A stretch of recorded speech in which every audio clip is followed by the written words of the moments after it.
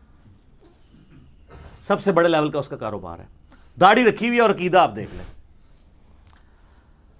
کہتے جی خواجہ خضر دی پانیاں تے حکومت ہے تے انہاں دے نا دا بکرا دیو تے انشاءاللہ پانی نکلے گا. او میں کہ خضر ہوئے یا کوئی وڈے تو وڈا انسان اپنا پیشاب نہیں روک سکتا, میرا پانی کوئی روک سکتا ہے؟ اللہ نے اگر منو دینا ہے. وہ کانپنا شروع ہو گیا, اس کو کانفیڈنس لیول نظر نہیں آیا تھا, انہوں پتہ ہی نہیں سی. کہندا جی ہوں تو تہاڈا پانی نکلنا ہی نہیں, لکھا لو میرے کو. اچھا جی میں کہ یار تو اللہ دا نہ لے کے شروع کر. تو 40,000 پہ ٹھیکہ سیٹ ہوا کہ 200 فٹ جائے گا وہ, اور 40,000 روپیہ, کیونکہ وہاں پہ 70-80 فٹ پہ پانی سیپیج کا نکل آتا تھا اور 120 فٹ پہ تھوڑا بہت پانی آ جاتا تھا. تو میں نے کہا 200 فٹ کرواؤں گا. لے جی کرنا ایسا ہوا اللہ کا کہ 200 فٹ اس نے کھود دیا اور زمین بالکل خشک, سیپیج کا پانی بھی نہیں. ہاں وہ کہتا جی ہوں سناؤ. کہتا ہالے بھی ٹائم جے ایتھے ایک مائی ہے وہ پانی دم کر کے دے گی, وہ پانی جناب تسی اے خوش سٹو گے نا تو پانی آ جائے گا. او میں کہا نا نا بھائی مائیاں شائیاں نہیں. کہتا جی بس ٹھیکہ مکمل ہو گیا ہے, میرے پیسے. میں کہا جی اے لو پیسے. میں نے کہا اس کو آپ نا اور کھودو. کہتا پانی نہیں نکلنا, آپ کو بتا دیا ہے یہاں پانی ہے ہی نہیں ہے, اور اسلام آباد میں اکثر جگہ پہ پانی ہوتا ہی نہیں ہے. میں نے کہا آپ کیا کرو گے؟ کہتا جی 1500 روپیہ ایک دن کا لوں گا اور کھودوں گا جتنا ایک دن میں نکل آئے. اب دیہڑی کے حساب سے ٹھیکے سے ادھر 40,000 تو دے دیا. میں نے کہا شروع کرو. پہلے دن اس نے 10 فٹ نکالا. کہنا خشک. مجھے کہنا جی حالے بھی وقت سے تسی کدھر اور کھدوا لو, ایتھے پانی کوئی نہیں. میں نے کہا یار میں پیمنٹ کر رہا ہوں تم نکالو. اچھا اگلے دن کیا ہوا, صبح 7-8 بجے نے مجھے کال آئی, سر جی مبارک ہوئے پانی نکلا ہے. اور کہتا ہے سر اتنا پانی نکلا ہے کہ میں نے کہا کیسے؟ کہتا ہے جی 210 تو کل ہو گیا تھا نا, آج صبح آتے ہی میں نے جب پہلی بوکی ماری ہے نا تو وہ پتھر ٹوٹا ہے اور اتنا پانی نکلا ہے کہ 50 فٹ پانی جمع ہو گیا ہے نیچے سے, اور وہ پانی نکلا سر رگ کا پانی. آپ کو پتا ہے زمین میں ایک پانی ہے جو بارشوں کا سیپیج کا ہوتا ہے, وہ تو نکالنے سے ختم ہو جاتا ہے, اور ایک ہے جو زمین کے نیچے دریا چلتے ہیں, وہ کبھی بھی خشک نہیں ہوتے. جیسے کہ اگر آپ کو کھال میں سوئی چباؤں نا تو تھوڑی دیر بعد خون نکلنا بند ہو جائے گا, لیکن اگر کہیں نس میں سوئی لگ جائے فوارہ پھوٹے گا. وہ فوارہ پھوٹا تھا جو 50 فٹ کھڑا ہو گیا. کہنا جی بو کی. میں نے کہا جی 220 پوری کرو. کہنا سر 1 فٹ نہیں آگے میں جا سکتا, پانی کا اتنا پریشر ہے کہ یہ بس اسی پہ آپ کو روکنا پڑے گا. اچھا میں کہ ہاں جی کدھر گئے تواڈے خضر تواڈیاں مائیاں تواڈے بابے؟ کہتا جی یہ واقعی اللہ دے کام نے. اچھا اینڈ تے مان لیندے نے اللہ دے کام نے. جیسے کفار مکہ بھی جب سمندر میں بیچ میں پہنچتے تھے کہتے تھے ادھر اللہ ہی کام آئے گا, جو سورہ یونس میں آتا ہے. تو میں نے اس کو توبہ کرائی. میں نے کہا آندہ کبھی تم نے یہ بات نہیں کرنی. یہ میں نے آپ کو بتایا کہ خضر کو ہم نے بھی ایک دفعہ قابو کیا ہے, جو جعلی خضر انہوں نے بنایا ہوا ہے. کہتے ہیں بزرگوں کو آ کے ملتا ہے. ہمارے محلے میں بھی ایک وہ تویز آگے کرتا ہے نا, وہ کہتا ہے جی منو تے ملدے نے. میں کہا جی جدو ملن نہ تو پڑھنا لا حول ولا قوت الا باللہ, غائب نہ ہوئے تو منو پھاڑ لیں. کہنا جی توبہ استغفار. میں نے کہا کیوں؟ کہتا جی یہ تو بے ادبی ہے ان کی. میں نے کہا بے ادبی کہاں سے ہے؟ بخاری اور مسلم میں حدیث ہے کہ جنت کے خزانوں میں سے ایک خزانہ اللہ نے مجھے دیا ہے, لا حول ولا قوت الا باللہ. نہیں ہے طاقت گناہ سے بچنے کی اور نہ ہمت نیکی کا کام کرنے کی مگر اس کی توفیق سے. میں نے کہا تم میرے سامنے لا حول ولا قوت الا باللہ پڑھو, میں غائب نہیں ہوں گا. ہاں تو خوش ہوں گا کہ میرے نبی کا بتایا ہوا وظیفہ جو ہم نے بلو کارڈ پہ صبح شام کے اذکار پہ لکھا ہوا ہے, اسماء اعظم میں سے, اسماء اعظم میں سے. تو حضرت خضر اللہ کا نام سن کے غائب ہو جائیں گے. لا حول ولا قوت الا باللہ سن کر کون غائب ہوتا ہے؟ شیطان من الجنت والناس. اور بڑے لوگوں کے اس طرح کے جعلی خضر غائب بھی ہوئے نے. ایک اوریجنل واقعہ مجھے بندے نے بتایا, اس نے کہا جی اس طریقے سے ہم نے نا ایک بندے کو ایک وظیفہ بتایا, وہ کہتا جی وہ داتا صاحب منو راوی دے پل تے روزانہ ملتے ہیں. تو انہوں کو کہا یار اب آئے نا تو تم نے پڑھنا لا حول ولا قوت الا باللہ. اب وہ علی اجویری صاحب کو تو پتہ بھی نہیں ہے, وہ شیطان ان کے نام پہ آ کے مل رہا ہے, ان کا کوئی قصور نہیں. تو کہتے وہ پڑھا تو غائب ہو گیا, اس نے رونا شروع کر دیا, تو اسی بزرگاں ناراض کر دیتا. یعنی ادھر بھی یہ تعویل کر لیں گے کہ بزرگ ناراض ہو گئے نے. تو جڑا بزرگ اللہ دے نام تو ناراض ہوندا ہے وہ بزرگ نہیں گا, وہ شیطان ہے. اللہ کا نام سن کے تو بزرگ خوش ہوں گے. ٹھیک ہے, نبی الاسلام کے سنت وظائف ہیں. تو یہ وہ کہتے ہیں پانیوں پہ حکومت. سر کسی کی کسی چیز کے اوپر کوئی حکومت نہیں ہے, اللہ ہی اللہ ہے. اللہ اکبر کبیرا والحمد للہ کثیرا وسبحان اللہ بکرۃ واصیلا. سر وہ 10 فٹ کے فاصلے پہ ایمان اور کفر تھا میرے اس بورنگ کے. پانی تو نکلنا ہی تھا, وہ خضر یا مائی یا بابے کے کھاتے میں ڈال جانا تھا. اور اکثر یہی ہوتا ہے. میرے ایک بڑے قریبی جاننے والے ہیں, وہ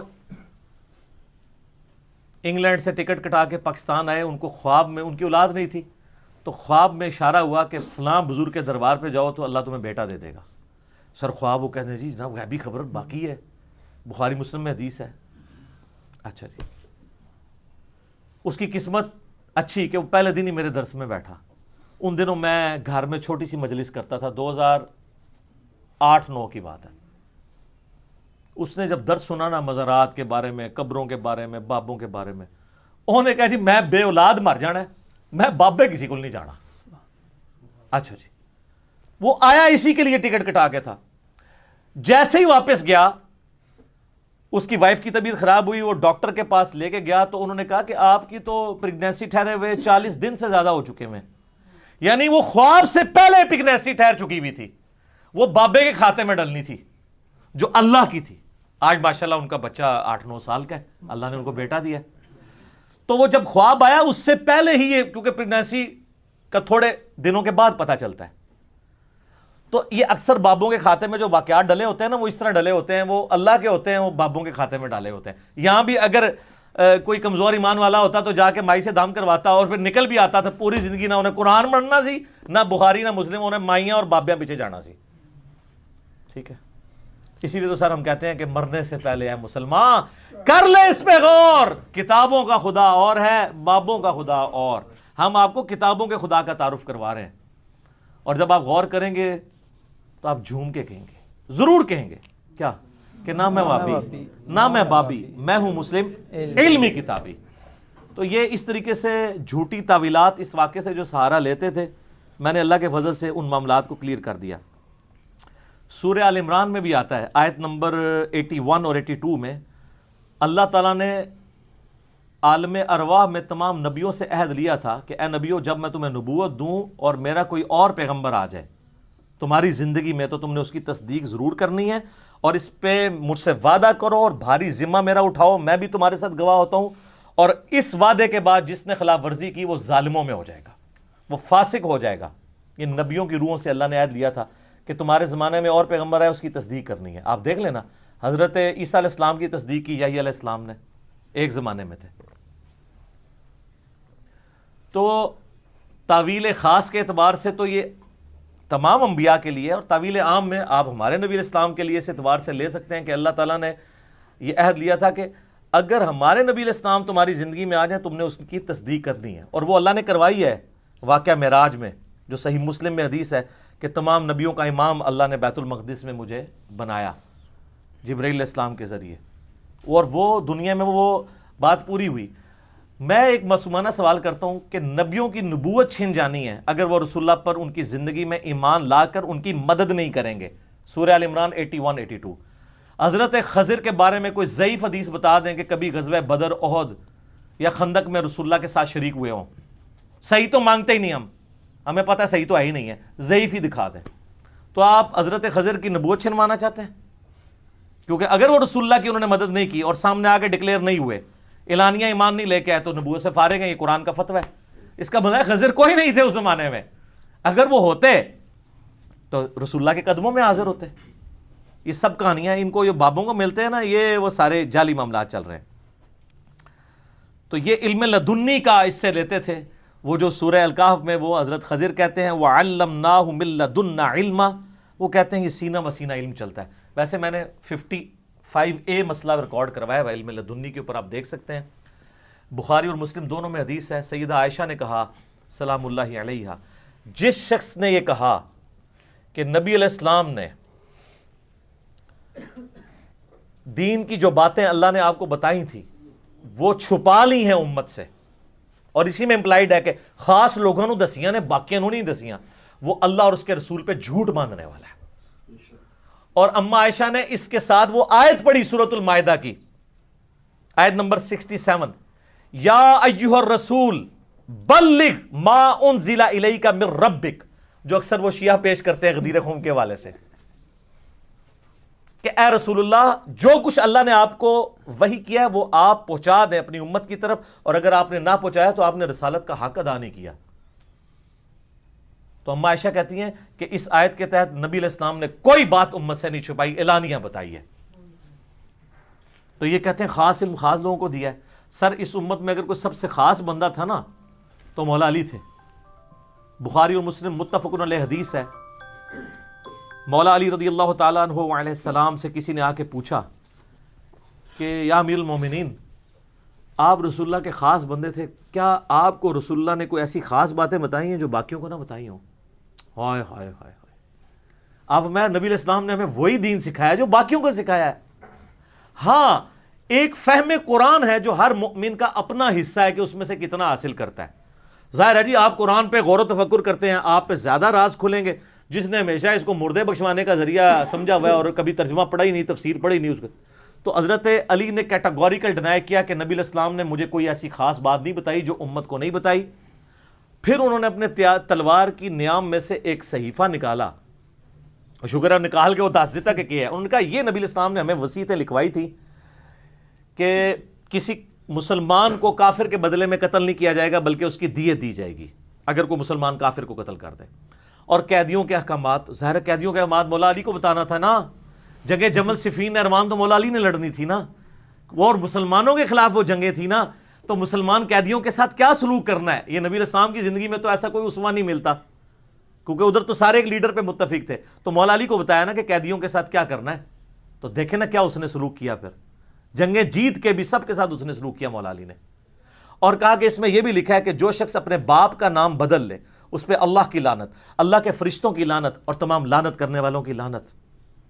اور جو شخص مدینے میں بدعت کو جاری کرے اس پہ اللہ کی لعنت, اللہ کے فرشتوں کی لعنت اور تمام لعنت کرنے والوں کی لعنت. جس کا اول مصداق یزید ابن معاویہ بنا مدینے کی بے حرمتی کر کے. یہ وہ باتیں تھیں جو اس میں لکھی تھیں. اور ایک اور بات لکھی تھی کہ جو غیر اللہ کے نام کی قربانی کرتا ہے اس پہ اللہ کی لعنت, اللہ کے فرشتوں کی لعنت, تمام لعنت کرنے والوں کی لعنت. تو یہ ساری باتیں تو آلریڈی ہمیں موجود ہیں قرآن پاک کے اندر, احادیث کے اندر ہمیں معلوم ہے. تو مولا علی کو بھی کوئی خاص علم نہیں دیا, وہی علم ہے. اور سر مجھے بتائیں حجۃ الوداع پہ جب نبی علیہ السلام اعلانیہ کہہ رہے تھے, بخاری مسلم میں یوم النحر کا خطبہ بھی ہے اور یوم عرفہ کا خطبہ الموطا امام مالک اور مستدرک الحاکم میں کہ اپنے بعد دو چیزیں چھوڑ کے جا رہا ہوں, اللہ کی کتاب اور اس کی سنت, اسے مضبوطی سے پکڑ لو کبھی گمراہ نہیں ہوگے. اور پھر آپ نے پوچھا کیا میں نے اللہ کا پیغام پہنچا دیا, تو سب نے کہا بلا یا رسول اللہ آپ نے پہنچایا, حق ادا کر دیا. ادھر کوئی بندہ نہیں کھڑا ہوا کہ یا رسول اللہ ایڈی مینوں خاص گل دسی ہے او میں اگے دس دیواں علم لدنی نا. پرانیاں کہانیاں, پرانے بابے, پرانے فرقے, پرانے بزرگ, ختم. ساڈی ناں نال ہی ختم ہو جاندے نے سارے. ناں بڑی قیمتی ہے, اے تہاڈا کلمہ ہی تو سٹارٹ ہوندا ہے. لا نہیں کوئی معبود نہیں سوائے اللہ کے, نہ کوئی بزرگ نہیں سوائے محمد رسول اللہ صلی اللہ علیہ وسلم, اور جو ان کا ہو جائے وہ ہمارے سر کا تاج, اور جو ان سے بغاوت کرے وہ بابا آپ کو مبارک. مجھے کہتے ہیں یار یہ اتنے اتنے بزرگوں کے نام اس طرح لیتا ہے جیسے گلی ملی کے دوست ہیں, اتنے اتنے مفتیا کے. وہ سر ہم تو کچھ سمجھتے ہی نہیں ہے تو ہم نام ان کا کیوں ادب سے لیں. ہم تو ان کو دلائل سے ثابت کر رہے ہیں کہ ان کے عقیدے گستاخانہ ہے. شکر کریں کہ ہم آگے پیچھے لانتے لگا کے نام نہیں لیتے, احترام سے ہی لیتے ہیں, صاحب کہہ کے لیتے ہیں. تو خوف خدا کرے. تو مولا علی نے کہا کہ ایسی کوئی بات نہیں. پھر غدیر خم پہ بھی آپ صحیح مسلم میں اوپر تلے 4 حدیث ہیں انٹرنیشنل نمبر کے مطابق 6225 سے لے کے 6228 تک, اس میں بھی قرآن اور اہل بیت ہے. غدیر خم پہ میرا کلپ لاکھوں لوگوں نے دیکھا, آپ دیکھ لیں. وہاں پہ بھی ہے کہ اہل بیت کے ساتھ اس نے سلوک کرنا ہے. قرآن اللہ کی کتاب ہے, اس میں ہدایت ہے, اس میں نور ہے, یہ اللہ کی رسی ہے, اس کو پکڑو, اپنا تعلق اس کے ساتھ مضبوط کرو. جو اسے پکڑے گا وہ ہدایت پہ ہوگا, جو چھوڑ دے گا گمراہ ہو جائے گا. کتاب اللہ کتاب اللہ کتاب اللہ. اور دوسری چیز اہل بیت ہے. میرے اہل بیت کے معاملے میں تمہیں اللہ کا خوف دلاتا ہوں. آپ کو بتا دیا گیا تھا کہ آپ کی امت کام ڈالے گی ان کے ساتھ, ٹھیک ہے. تو یہ وہ چیزیں تھیں، وہ کبھی علم لدنی بنا دیا، کبھی کہتے ہیں جی کچھ آپ کو پتہ ہے وہ خاص باتیں بتائی ہیں، وہ خاص باتیں خاص لوگوں کو بتائی ہوئی ہیں. سر کوئی نہیں ہے. اچھا پھر وہ کہتے ہیں وہ جی صحیح بخاری میں ہے نا کہ حضرت ابو ہریرہ کہتے ہیں میں نے نبی علیہ السلام سے 2 پیالے لیے ہیں یعنی علم کے، ایک میں نے تمہیں بتا دیا، دوسرا بتاؤں تو تم میری گردن کاٹ دو. وہ کہتے ہیں جو دوسرا نہیں نہ بتایا وہ اسی قسم کے پٹھے کام تھے، یعنی یہ پٹھے کام میں الٹے کام، ورنہ وہ بتا دیتے. تو سر آپ کے تصوف کے کس سلسلے میں حضرت ابو ہریرہ آتے ہیں؟ کسی بھی نہیں. تو وہ علم لدنی تو ابو ہریرہ کو ملا تھا، اور مولا علی کہہ رہے ہیں کہ کوئی اور نہیں چیز ہے، تو ابو ہریرہ کو آپ مولا علی سے اوپر کر رہے ہیں. اور سر بخاری میں ہی اس کی تشریح موجود ہے. حضرت ابو ہریرہ کہتے ہیں مجھے نبی علیہ السلام نے بنو قریش، بنو امیہ کے ان لونڈوں کے، ان لڑکوں کے نام، ان کے ماں باپ کے نام بھی بتائے ہیں جن کے ہاتھوں امت کی تباہی ہونے والی ہے. اور صحیح مسلم کے الفاظ ہیں کہ نبی علیہ السلام سے صحابہ نے پوچھا کہ یا رسول اللہ جب ایسا معاملہ ہو تو آپ نے فرمایا کاش میری امت اس قبیلے سے الگ ہو جائے جو میری امت کے اینٹ سے اینٹ بجا دے گا، بنو امیہ. اور وہی ابو ہریرہ مسند ابی یعلا میں موجود ہے کہ وہ کہتے ہیں نبی علیہ السلام نے اپنی وفات سے چند دن پہلے خواب دیکھی کہ ان کے ممبر کے اوپر بندر کود رہے ہیں. تو حضور کو وفات تک کسی نے مسکراتے ہوئے نہیں دیکھا. آپ فرمایا کہ میں نے آل مروان بنو امیہ کے بندروں کو اپنے ممبروں پہ دیکھا ہے، اپنے ممبر کے اوپر، یعنی میرے بعد وہ حکمران بنیں گے. اور یار یہ بندر تھے، بخاری کے الفاظ ہیں کہ حضرت ابو ہریرہ جس زمانے میں یہ بات کر رہے ہیں انہی بندروں کی تو حکومت تھی بنو امیہ کی. تو حضرت ابو ہریرہ ڈرتے تھے کہ اگر، کیونکہ وہ مروان ہی تو یہ پوچھ رہا تھا کہ حضرت بتائیں وہ لوگ کون ہیں. انہوں نے کہا اگر میں بتا دوں تو میری گردن مار دی جائے. یعنی تم لوگ ہو، بالکل کلیئر ہے، اس میں علم لدنی نہیں ہے. کیا سے کیا بنا دیا انہوں نے. اور دیکھیں کہانی کیسے پکڑی گئی، ادھر سے پکڑی گئی، دوسری طرف ان کے تصوف کے سلسلے میں حضرت ابو ہریرہ ہی کوئی نہیں ہے. وہ تو سر منافقین کے نام بھی بتائے تھے جو پبلکلی نہیں بتائے گئے، لیکن وہ دین کا حصہ تو نہیں ہے. صحیح بخاری موجود ہے رازدار رسول کون ہے؟ حذیفہ ابن یمان. صحیح مسلم میں موجود ہے حذیفہ ابن یمان کو 12 منافقین کے نام بتائے تھے. نبی علیہ السلام نے فرمایا کہ میرے صحابہ میں 12 منافق ہیں، ان میں سے کوئی جنت میں داخل نہیں ہوگا یہاں تک کہ اونٹ جو ہے سوئی کے ناکے سے گزر جائے. یہ سورۃ الاعراف میں جو ہے وہ محال ایک ایگزامپل دی گئی ہے. تو فرمایا نہیں داخل ہوگا، ان میں سے دوبیلا پھوڑا نکلے گا ادھر کمر پہ 8 لوگوں کو. میں نے نہیں پوچھنا کنوں کنوں نکلے ہیں، وہ اپنے بزرگوں سے پوچھ کے چلیں آپ. تو نبی علیہ السلام نے یہ یعنی پہلے ہی فرما دیا تھا. تو وہ منافقین کے نام حذیفہ ابن یمان کو بتائے تھے. ٹھیک ہے. عمار ابن یاسر کو آ کے ایک بندہ پوچھتا ہے نا کہ جی آپ کو کوئی خاص دین سکھایا ہے نبی علیہ السلام نے؟ ان کا نہیں، البتہ جو حذیفہ کو منافقین کے نام بتائے.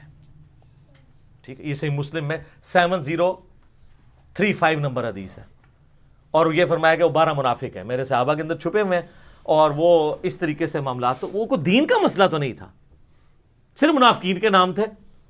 تو وہاں پہ بھی حذیفہ ابن یمان تو کسی تصوف کے سلسلے میں نہیں آتے. کیا آتے ہیں؟ نہیں. ان کے تصوف کے سارے سلسلے جو ہے نا وہ مولا علی تک لے کے جاتے ہیں. تو مولا علی تو انکار کر چکے ہیں، اور ہم نے تو نیچے سے ان کی جڑ کاٹ دی ہوئی ہے. میں نے کہا میرے امام نے کاٹ دی ہے. آپ کو پتہ ہے صحیح مسلم میں مقدمے کے اندر چند تبع تابعین بیٹھے ہوتے ہیں. امام مسلم نقل کرتے ہیں کہ وہاں ایک شخص آتا ہے اور وہ کہتا ہے، جب وہ چلا جاتا ہے نا وہاں سے، تو باقی تبع تابعین کہتے ہیں کہ یہ شخص کہتا ہے کہ میں نے 18 بدری صحابہ کی زیارت کی ہوئی ہے.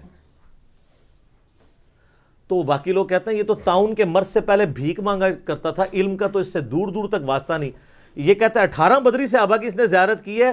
اوے سب سے بڑا جو تابعی ہے حسن بصری، اس نے بھی صرف ایک بدری صحابی سے سماعت کی ہوئی ہے، اور وہ ہیں سعد ابن مالک، جن کا نام سعد ابن ابی وقاص بھی ہے، جو 56 ہجری کے اندر فوت ہوئے ہیں. تو حسن بصری کی سماعت بھی صرف ایک بدری صحابی سے ثابت ہے.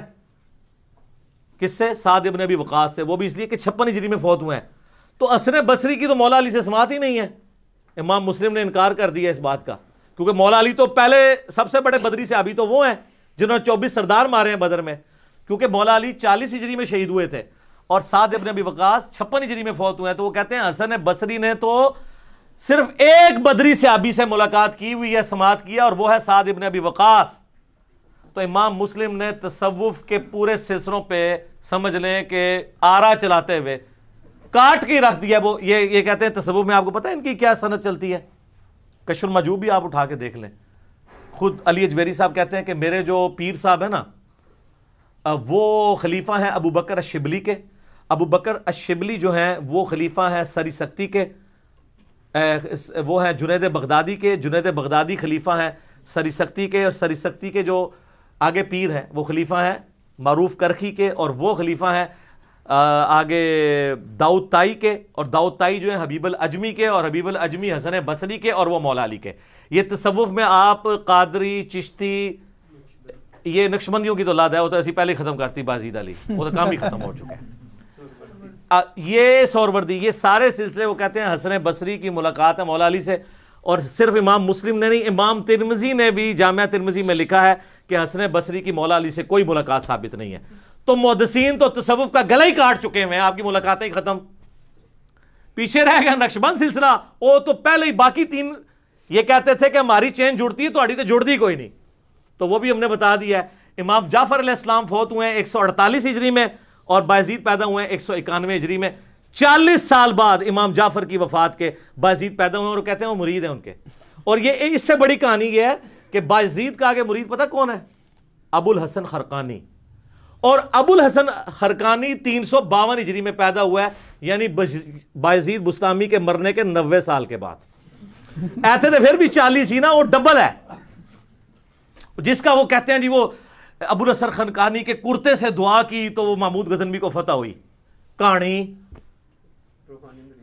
روحانی مرید, روحانی نہیں شیطانی. اب ویسی سلسلہ اس کے اوپر میں ویسے کرنی, میرا کلپ دیکھ لیں, یہ سب کہانی ہے. ٹھیک ہے, وہ جنہوں مرضی لین, جیدی بھی پانی نے پا لین. وہ تو بھائی دنیا ختم ہو چکی ہے, اینا تو پاک ہو چکی ہے, اللہ شکر. کیوں؟ کیونکہ یہاں پہ ایک نعرہ بلند ہے کہ مرنے سے پہلے یا مسلمان کر لے اس پہ غور, کتابوں کا خدا اور ہے, بابوں کا خدا اور. یہ بالکل کہانیاں انہوں نے کروائی تھیں, اور یہ پورے کا پورا سلسلہ ہی کاٹ دیا امام مسلم نے, امام ترمذی نے, کہ تصوف کے اندر یہ لنک بنتا ہی کوئی نہیں حسن بصری کا مولا علی کے ساتھ. اور بلکہ مسلم کے میں نے مقدمے سے بتایا تھا نا کہ وہ کچھ تابعین بیٹھے ہوتے ہیں, تو وہاں پہ ایک شخص آگے کہتا ہے کہ جب جنگ صفین کے موقع پر مولا علی یعنی کی جنگ جو ہوئی تھی حضرت معاویہ کے ساتھ, اس موقع پر ابن مسعود آئے اور انہوں نے ہم سے ایک حدیث بیان کی. تو باقی کہتے ہیں یار ابن مسعود قبر سے نکل کے آگے تھے, ابن مسعود تو 33 ہجری میں فوت ہو چکے ہوئے تھے, اور جنگ صفین ہوئی ہے 37 ہجری کے اندر. تو یہ 4 سال کا وہ گیپ ماننے کے لیے تیار نہیں ہے روحانی سلسلے کا. ابن مسعود تو بڑا کیڑا بزرگ ہے, پرشین امپائر گری تو چیف جسٹس وہاں کے, ٹھیک ہے, صاحب النالین, سفر و حضر میں حضور کے ساتھی. ابن مسعود پہ میں گھنٹوں بول سکتا ہوں جو اللہ نے ان کو مقام دیا تھا. وہ قبر سے نکل کے نہیں کوئی فیض پہنچا سک رہے, اس زمانے میں کوئی قبروں سے نکلا نہیں کرتا تھا. تو جو 4 سال کا گیپ ماننے کے لیے تیار نہیں, تو 40 سال کا جنگل, اور ادھر بایزید اور ابو الحسن خرقانی کا 90 سال کا جنگل, یہ کون عبور کروائے گا؟ سب کہانیاں, سب جھوٹ. یہ اللہ تبارک و تعالیٰ نے یہ جھوٹ ختم کروائے ہیں, اور ہماری کوشش ہے کہ ہم مرنے سے پہلے آپ کو اس کے اوپر قائل کر لیں, کیونکہ یہ واضح چیز ہے. قرآن پاک میں سورہ یاسین کے اندر آیا, سورہ واقعہ کے اندر آیا کہ جو مر گیا وہ دنیا میں واپس نہیں آ سکتا. آپ لاکھ کہتے رہے کہ قبر پہ اٹھ کے بھولے پھر اندر وڑ گئے, یہ سب نہیں, سب کہانی ہے جھوٹ. اگر کوئی اٹھ سکتا ہے اٹھائیں, ہم جناب بلاتے ہیں انٹرنیشنل میڈیا کو, پورا میڈیا مسلمان ہو جائے گا. ٹھیک ہے, تو باقی مجھے بہت کچھ کہنا ہے, لیکن آپ تخت بلقیس والا میرا کلپ دیکھ لیں سر, ریمارکیبل کلپ ہے. اس کے اندر میں نے ان کی ساری کہانیاں باقی بھی کھول دی ہیں.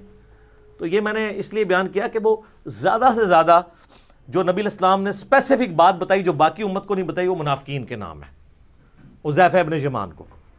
اور وہ بھی ڈیٹیل مسند احمد میں آپ کو پتہ ہے نا, قرآن میں بھی اشارتاً ہے کہ نبی الاسلام پہ قاتلانہ حملہ ہوا تھا غزوہ تبوک سے واپسی پہ. تو حذیفہ ابن یمان اور عمار ابن یاسر نے نبی الاسلام کی جان بچائی تھی, یعنی اللہ نے بچانے والا ہے, سبب ان کو بنایا. وہاں پہ حذیفہ ابن یمان کو نبی الاسلام نے منافقین کے نام بتائے تھے کہ انہوں نے میرے اوپر قاتلانہ حملہ کیا ہے. بس اس کا کوئی دین سے تعلق نہیں تھا, شخصیات سے تعلق تھا. دین کی کوئی بات ایز اے راز نبی علیہ السلام نے کسی کو نہیں بتائی ہے, یہ ذہن میں رکھیے گا. جب مولا علی کہہ رہے ہیں کہ وہی دین دیا جو باقی امت کو دیا ہے, اما عائشہ کہہ رہی ہیں کہ وہ جھوٹا ہے جو کہتا ہے کہ خاص لوگوں کو خاص بات بتائی, اور باقی لوگوں کو نہیں بتائی وہ جھوٹا ہے. اور حجۃ الوداع پہ نبی علیہ السلام اوپنلی پوچھ رہے ہیں, کسی نے نہیں کہا یا رسول اللہ وہ خاص گل سی میں خاص بندے نوں دسنی ہے, نہیں سر. اسی لیے ان کا دعویٰ یہ کہتے ہیں دین کتابوں میں نہیں ہے, اور یہ صحیح کہتے ہیں ان کا جو دین ہے نا وہ کتابوں میں نہیں ہے,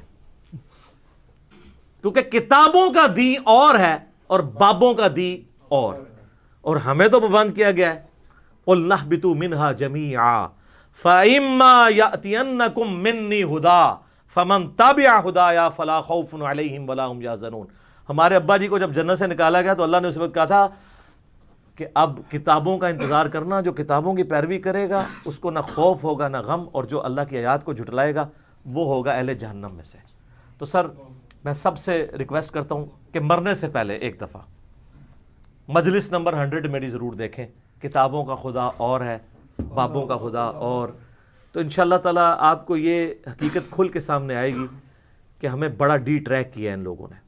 ہماری کسی سے کوئی ذاتی دشمنی نہیں ہے, ہم عام مسلمان کو جھنجھوڑ رہے ہیں صرف یہ کہہ کے کہ مرنے سے پہلے اے مسلمان کر لے اس پہ غور, کتابوں کا خدا اور ہے, بابوں کا خدا اور. اللہم اجرنا من النار آمین. اللہم من احییتہ منا فاحیہ علی الاسلام ومن توفیتہ منا فتوفہ علی الایمان آمین ثم آمین. ٹھیک ہو گیا جی, جزاک اللہ.